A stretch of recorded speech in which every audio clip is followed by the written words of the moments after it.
Well, hi, David. Thanks so much for joining us today. Really looking forward to the conversation, but maybe before we dive in, it would be great if we could just start with some intros and let everyone know who we are. Sure. So I'm David. I head up the Insights and Measurement team across EMEAL and APAC, which is super exciting. Been at LinkedIn about 4 years, and I think what drew me to LinkedIn was our core vision, which is really unlocking economic opportunity for the global workforce, even if I could say it. But I think, the core to my job really is how do we unlock the value of our data to really help our clients and customers, grow their business, through the insights that we can provide them. So how about yourself? I'm part of the leadership team here at GWI, so I lead our commercial revenue teams globally. So I've got a big team here in London, also in New York and in Singapore as well. Really enjoy working with customers like yourselves who are looking to embed insights right at the very heart of the business and leverage them for planning, but also for driving revenue growth as well. Okay, so maybe that's a good segue into the first topic that I'd love to explore with you. It'd be great to understand a little bit about how LinkedIn is really enabling its sales teams to lean into using insights within their outreach, within their deals, and using those insights to drive a really positive return. Sure. I think, insights are absolutely critical, within that role, as I say, to help our clients make better decisions, ultimately to help them be more effective in terms of utilising marketing and driving business outcomes. We're fortuitous at LinkedIn. We've got over 1 billion members now. Within the platform, there's 71 million clients and businesses. And actually, it's that vast sort of data. You think about the people come to LinkedIn, they come to connect, they come to learn. They come to sell. And they also obviously come to get jobs. And I think it's the opportunity to mine that data that really unlock the insights. Can turn that into actionable, evidence-based insights. For our clients. And I think we work across the whole marketing lifestyle. So we think about everything from building strategies, audiences, creative, all the way through to measurement. And it is about the evidence-based, data-backed views that we can help our clients with. With regards to my sales team, we partner very closely with them. Importantly, to really understand the business challenges our clients are facing. So what are the key problems that we can help solve for them? With regards to accessibility, obviously that's always a challenge and an opportunity. How do we make insights more accessible to our teams? So we build lots of on-demand tools that they can access directly. And obviously we're using AI and automation really to leverage those technologies to make it more accessible, democratize it, and obviously provide more scale. But I think the heart of all of these things, it is providing decision intelligence. It's fundamentally what myself and my teams do for our clients, ultimately, to drive business growth within the context of our platform. How about yourself? Yeah. Sorry. How about myself in terms of how we use insights? Yeah. Well, how do you think about embedding insights within sales organizations? Yeah, absolutely. Well, at GWI, it should come as no surprise that it's absolutely embedded right at the heart of the organization. Like yourselves, very much from the planning and strategy setting right through to marketing, campaign creation, and then really flows through into our outreach and our deal processes as well. In terms of how the revenue teams are leveraging, we use our own data. We use our own tools like Spark and Canvas, which is just about to be launched with customers, but is being used internally to really hyper-personalize the content that we're putting together. Understand what has the most relevancy for key audiences, key verticals that we're targeting. And then once we engage with an account, we're really bringing that data to life in the presentations that we're putting together, but also the conversations that we're having with customers. I think the more insights that we can put into the hands of our sales teams, the more credibility that they can have when they're, talking with, really senior stakeholders, often in big global organisations with big budgets. There's a lot at stake, and so the more that we can be targeted and be providing evidence-based data points, the better. And so we have this lovely luxury of having all of that at our fingertips at GWI across all of our data sets globally. And so on the other side of the fence, how do you see your customers, kind of what are the challenges your customers face in terms of embedding insights into the sort of sales workflow?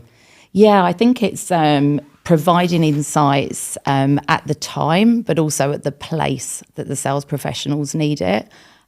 So we've spent quite a bit of time recently really enhancing our platform and our product set so that sales professionals and indeed, any team within an organisation can consume the insights in a number of different ways. So you've got, the platform, which all of our customers have access to, which brings the data to life with really easy to digest graphical representations of data. And I know you know this very well. You can have audiences being pre-created by insights professionals for sales and marketing teams so that they know that they're really looking at and understanding and leveraging the data in the right way. So that's been, up until now, I guess, the primary method of getting that data into sales and marketing teams' hands. More recently, we've launched an AI assistant. So think about it, you can use it in a way that's very similar to ChatGPT, but underlying the prompts is all of GWI's gold standard data. So you can use a very simple prompt to interrogate data that represents 3 billion online consumers across 54 markets. I think we've got over 50,000 data points. And you know that data is balanced and is truly representative of those online populations, which isn't something that you could necessarily have confidence in if you were just using another AI model. And then I guess the final way that we're able to really embed the data into those end-to-end business workflows is through a number of different data out strategies. So that might be integrating with internal systems via the API. It might be taking the respondent level data and actually aggregating that with other third-party data sources. And then really exciting, hot off the press, we've got a new way of integrating via an MCP, which is a model contextual protocol, which is very, very new. It's a new protocol that's been developed by Anthropic, and it really, really speeds up your ability to take our data and embed it. So we're just about to launch, for example, an MCP integration with Salesforce Agentforce, so their customers would be able to take our data and present it combined with Salesforce data, but maybe other third-party data sets as well. I think, starting in a slightly bigger picture, within the context of B2B, to win, to be chosen, you need to be known. And I think, we've done lots of work and lots of research to really understand the dynamics of the increasingly complex buying committees, the buying groups, but, over 22 people involved in that decision-making process. And obviously, the process happens over a long period of time. Yeah. But ultimately, part of that was, the insights that actually, when people are considering they create a shortlist, and actually only 3 brands really, on average, get onto that shortlist. And so, the concept of brand is not just a nice to have, it's absolutely business critical. Specifically because, 81% of the decisions and choices of the actual vendor are from that initial shortlist. So if you're not on that shortlist, it's a massive, massive issue for you. Yeah.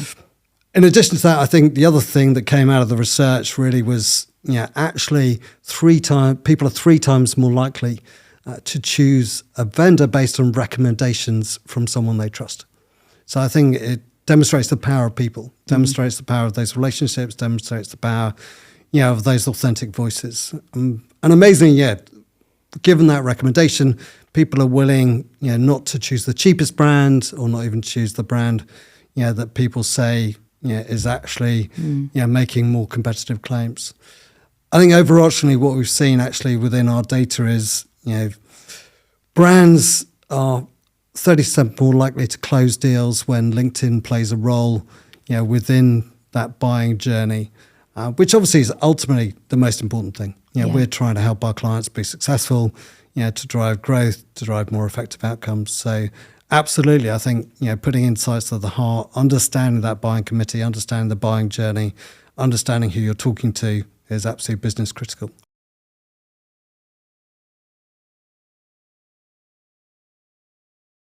And have you seen any direct impact with your own selling teams as well, with the insights that you're able to provide them with? Well, I think part of it is obviously helping people, our clients, when they're planning, building their strategies, building their plans. And I think, one of the things we've really seen more recently is the change in terms of those buying groups. We're seeing now that, there's more multi-generational. It's increasingly multi-format, it's omni-channel. Obviously, decisions are non-linear. And actually, one of the key things is 71% of decision makers are now, both Gen Z and millennials. Yeah.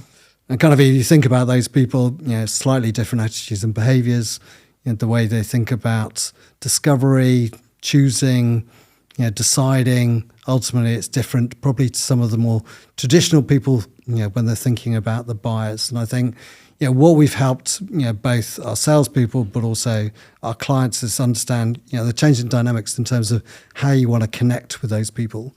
What we found is video is, super important. Video is really, the language of influence, particularly for those younger generations. Video to me is like a visual language and nearly a currency in terms of people willing to trade their time, their attention, their trust, and ultimately their action. So, to put it in context, Gen Z, 83% more video views than any other member across the platform. So I think it's unlocking those powerful insights really to help our clients be more effective, how they connect, ultimately how they convert some of those audiences into action.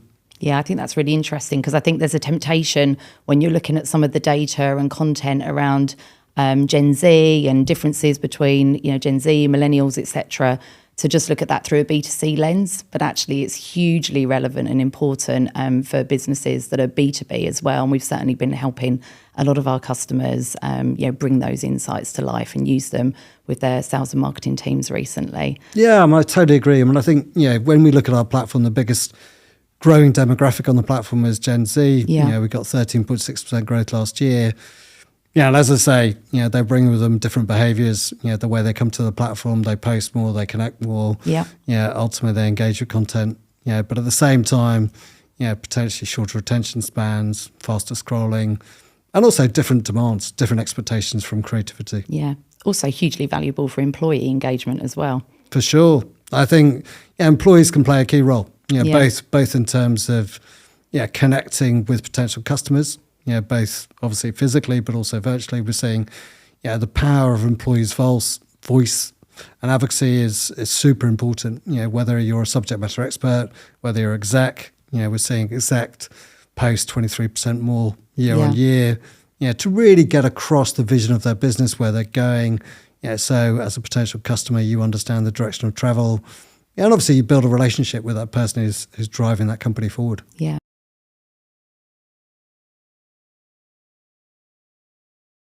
So if there are other organisations that want to learn from LinkedIn's experience and want to get insights at the heart of their sales and marketing teams, would you have any tips, recommendations for them? I suppose, a starting point, I'd say, you're flying blind if you aren't using customer insights. If you think about, you're taking risks in terms of, are you misaligned in terms of the messaging?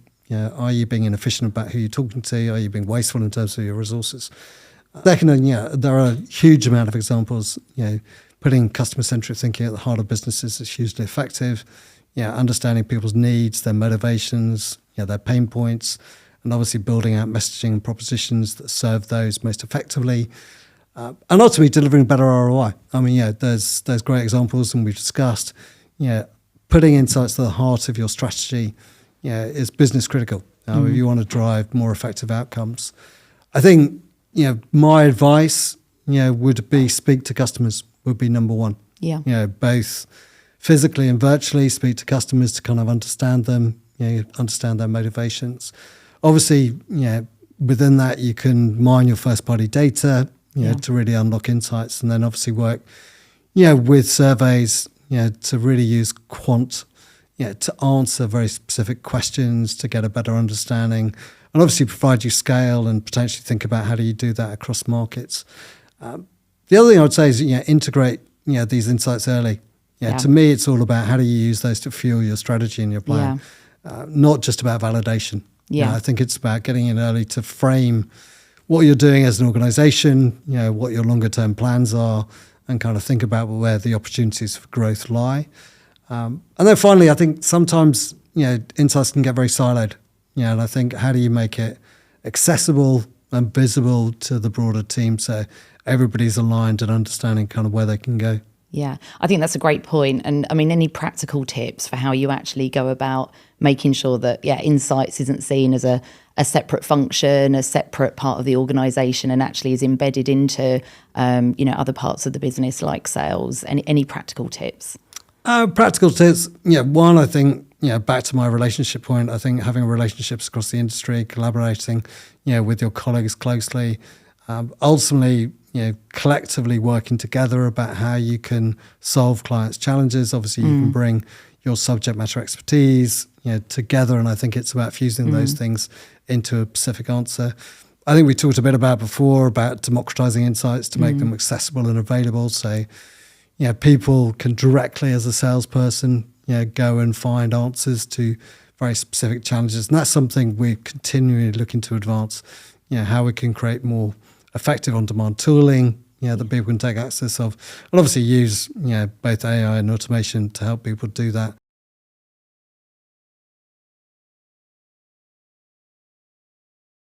And sharing stories of success. I think, sharing case studies, with clients that have demonstrated, at the heart of their strategy, they put, evidence-based thinking that has helped them drive, pipeline velocity, help them drive, specific outcomes, I think is really important. I think people can learn from other people, both internally and externally. 100%. Yeah, I've been leading sales teams for over 15 years now. And the moment that you show a case study or a success story of one of their peers being able to drive, a larger deal in a shorter number of days, that really grabs attention. And I think that's when people really kind of sit up and take notice and think, maybe I'm missing a trick here. So I think the way we all make decisions, social proof and recommendation is super important. I think, it's being relatable. Yeah. I mean, ultimately, you want to hear about, a client that's similar to you, whether in the same category, whether in the same geography, whether in the same vertical. But I think, having a relatable story is where you can go, I can learn from that. I can see that was super successful for them. Yeah. What can I take from that? And what can we obviously think about as a business to repeat or learn from? Yeah, absolutely. I couldn't agree more with what you said about embedding the insights early as well. I completely agree with you. If you use kind of proof points and data points, late in maybe a net new business, deal cycle with a customer, it never really lands very well. I think, there's a lot of mistrust there. It's quite obvious what the salesperson is trying to do. They're trying to justify the ROI, the value proposition that they've put in front of the customer. Whereas if you actually use the insights to tell a story and they weave consistently through, your marketing, your outreach and the deal cycle and assets, etc., I think then they will just be relied upon and have so much more credibility. So, I think you made a really good point there. Well, I think, as you said, data storytelling, data visualization, data journalism, it's super important. How do you communicate and get across core insights in a totally accessible, understanding, and meaningful way? How do you make the complex simple for people? Because ultimately, we're all in the job of trying to help people make better decisions. So thoughts from your side, how do you do that? Yeah, well, I think the first thing that you have to do for sales teams is maybe dispel some of the myths, some of the misconceptions around using insights. I think sometimes we've seen it internally at GWI even, but we certainly see it within customer organisations. There might be a perception that insights is something that, the strategy team really use and own. It might be something that's used in marketing planning, but it's not something necessarily, that sales professionals leverage. So I think it's really educating the team that absolutely isn't the case. And that if they leverage insights during a sales process and through their outreach, actually it has so much more relevancy and drives so much more engagement. I mean, I think you said there's a 30% increase in engagement and when you use relevant insights as part of outreach campaigns. And we've certainly seen that ourselves. So I think it's starting to sort of educate the sales team. I think it's making them realise that they can be hyper-personalised and get access to really granular insights that are relevant perhaps to the specific account that they're targeting, certainly to the vertical persona audience that they're targeting, and that they don't necessarily need to be experts to do that. They can leverage the tools that we've developed at GWI to get their hands on that data in quite a simple and quick way. And I think that's a really important point, the speed of accessing the insights. Sales people are typically running on a monthly or a quarterly cadence. They are super focused on spending their time in any area that's going to drive the highest return. And so if it takes too long for them to access the insights, unfortunately, there will be a tendency to just slip back to using, generic content, which ultimately is just not going to be so successful for them. So I think right up front, just educating the team and dispelling some of those myths that may still exist.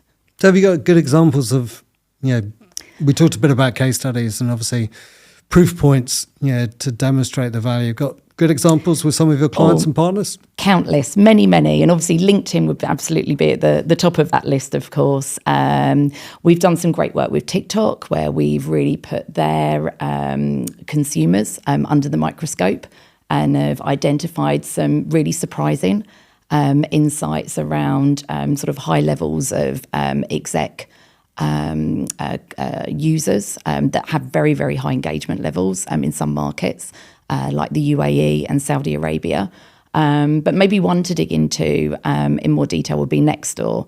So we've done some really good work with their team where they really have focused very much on pulling together insights from their first-party data, but also using GWI as a credible third-party source and aggregating that data into an insights hub.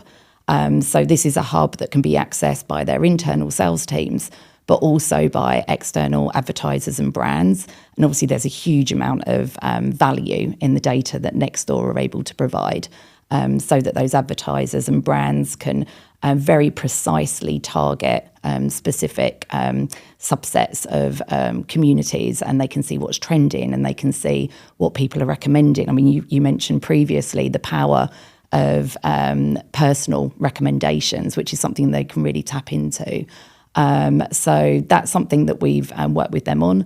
The results have been phenomenal. So they've not only increased their advertising revenue significantly, but page views have gone up by 200%. So you can imagine how valuable that is for the advertisers and the brands that they're pitching to.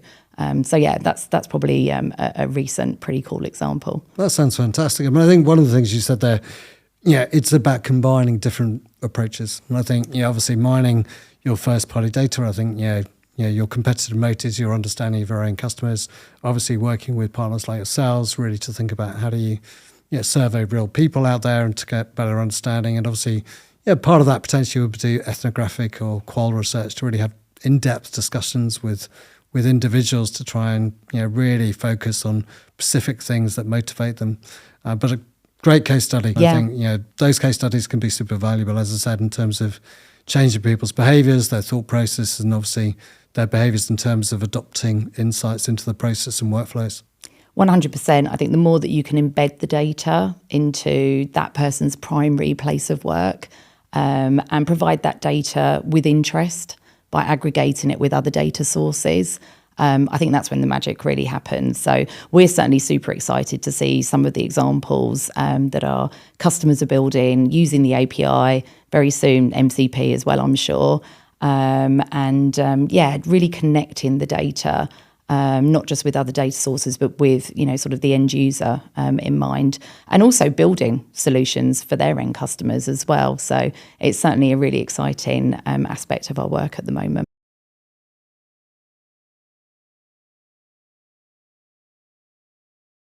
So we think about the future. If we project further forward in a few years, what are you most excited about in terms of the world that we live in? from a research insight perspective, human data? Yeah, absolutely. Well, I think it's the thing that I'm most excited about, and it's both as a GWIer, but also I think, as a female leader, is the fact that we can bring human data into AI models. We know that AI models are inherently flawed due to the training data sets that they've been trained on. Those are not necessarily representative of the global population. You have to think about the fact that there's over 4,000 languages in the world, and yet the vast majority of online data and material is in English. And that just gives you a very quick, red flag that those AI models are not necessarily going to be diverse and representative. And I think GWI, and this is something that we're talking to a number of customers about at the moment, GWI can provide access to our data set, which represents a perfectly balanced 3 billion online consumers across those 54 markets. So you can be confident that the output is not just accurate, but is truly representative. And I think that's something that we feel incredibly proud of. And I think is very important in some of the debates and discussions that are ensuing around AI at the moment. Yeah, when you think about that research process, I think all of us are starting to use various large language models, ChatGPT amongst others, really to research. And obviously we're seeing that play out in terms of consumer choice. Ultimately, if you try and project into the future, obviously that's going to change the way that people do research for products. And we're doing some work and analysis to really understand kind of what is that going to mean. But I still believe at the heart of it, people make decisions based on humans. They trust people. They trust those authentic voices. I still think recommendations are going to be absolutely critical. That social proof is going to be key, to get bought. And people, there is this latent fear of messing up. You don't want to make the wrong decision. Actually, people, interestingly, are more willing not to make a decision at all, rather than making the wrong decision, which I think 40% of deals get stuck probably, for that reason that, you've got to persuade that whole buying committee, that buying group that, they understand and know the brand and they trust the brand's going to deliver against that particular problem. So, yes, I think the way people research is going to evolve and change. People are going to adopt, large language models to help them do that. But I still think, at the heart of the buying process, people will play a super important role. Yeah, I couldn't agree more. And do you think for smart brands, there's an opportunity to actually use that to amplify the voice of the customer as well and make sure that that's even more prominent in a world where we have very quick access to even more, data points and content? Yeah, totally. I think, when you think about, the voices that you can utilize, whether they are your customers, your partners, whether they're creators, whether they're expert industry advocates, I think all of those can play a really super important role. How do you humanize B2B? Particularly, obviously, there's lots of things back in the world of B2C. You think about, the world of influencer marketing has been established, for about 15 odd years. In B2B, it's still fairly nascent, but I think unlocking the power of those voices could be, totally relatable, drive relevance, build trust, and obviously, it's that credibility and expertise that it can bring. So, one of my big pieces of advice to any of our clients would be, how do you unlock the voices of yourself and your employees? They can be super credible in terms of telling your brand story. Absolutely. Maybe as a nice teaser, just to demonstrate that, something pretty cool we've been working with on an FMCG brand, very big global brand, everyone will have heard of.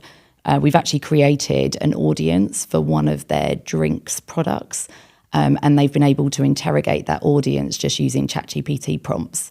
So it's very cool. It's based on actual real-world human data, but then they're able to utilize that and interrogate that in a completely different way. And so that for them has really helped to bring to life the voice of that specific audience that they're targeting with some new developments in that area. That's fantastic. I think, it demonstrates, AI can augment.